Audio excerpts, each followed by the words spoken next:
का त्यों ही पड़ा रहा। अब आरती के नाना जी को गुस्सा आने लगा था। वो मन ही मन सोच रहे थे कि कैसा आदमी है ये, इतनी तेज हॉर्न की आवाज से भी इसे कुछ फर्क नहीं पड़ा। वो ये सोचते हुए ट्रेन से नीचे उतरे और वो उसकी ओर बढ़े। जब आरती के नाना जी उसके करीब पहुंचे तो उन्हें पता चला कि वो एक 15 से 16 साल तक का लड़का है। आरती के नाना जी ने फिर से उस लड़के से कहा, तुम्हें मेरी ही ट्रेन मिली है मरने के लिए?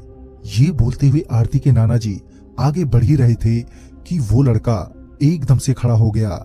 उस लड़के को खड़ा होता देख आरती के नाना जी भी एकदम से रुक गए।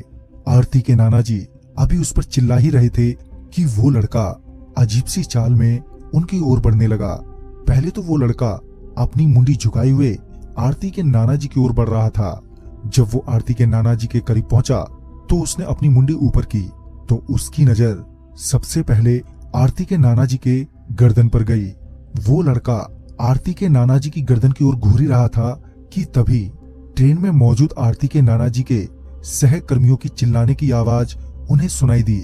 जब उन्होंने पीछे मुड़कर देखा तो पाया कि उनके साथी उन्हें ट्रेन में तुरंत ही वापस आने के लिए कह रहे हैं। साथ ही वो सारे काफी डरे हुए भी लग रहे थे। आरती के नाना जी समझ नहीं पा रहे थे कि अचानक ही उनके साथियों को क्या हो गया। उन्होंने अपने साथियों को जवाब देते हुए कहा, हाँ हाँ आता हूँ, पहले इस लड़के से तो निपट लूं। यह कहकर वो वापस सामने की ओर मुड़े तो वो लड़का उनसे काफी दूर खड़ा था और उन्हें घूर रहा था। आरती के नाना जी का गुस्सा अभी शांत नहीं हुआ था, मगर पहले ही उन्हें काफी देर हो चुकी थी और वो अब और देर नहीं कर सकते थे। लिहाजिन वो वापस ट्रेन के इंजन में पहुंचे, जहां उनके साथियों ने उनसे कहा कि तुम अभी अभी मरने से बचे हो। वो कोई लड़का नहीं था, तुमने शायद उसके पैरों को ध्यान से नहीं देखा। उस लड़के के पैर उल्टे थे। अपने साथियों की बात सुनने के बाद वो एकदम से सदमे में आ गए। तभी उन्होंने मामले की गंभीरता को समझते हुए तुरंत ही ट्रेन स्टार्ट की और वो वहां से निकल गए।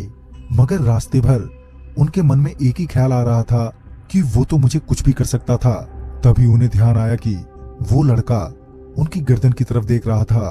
फिर जब उन्होंने अपनी गर्दन पर हाथ फेरा तो उन्होंने पाया कि उन्होंने अपने गले में बजरंगबली का एक लॉकेट पहना हुआ है। तभी उन्हें एहसास हुआ कि शायद उनकी जान बजरंगबली की वजह से बच गई। तो दोस्तों, इस कहानी में बस इतना ही।